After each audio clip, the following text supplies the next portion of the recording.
So this part covers the reassembly of Unitron1500's 152. Shiny. Got the cool boxes, the cleaning kit.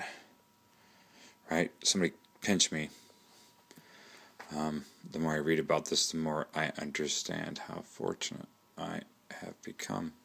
So, it's still in the paper, really? Wow. That's no wonder that that is still intact. Because he never heated it up. Didn't. Could have. And I almost did the other day until somebody else said, don't do that. So, standing down until I understand that process a little bit better. Clean the tube off. Looks like the very thin coating of whatever was on there is gone. The lenses are all back installed.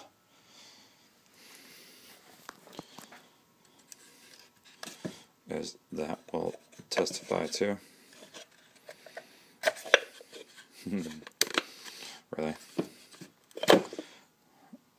Can't have everything right. And last but not least, the shroud. Very, very, very nice indeed. Very fortunate.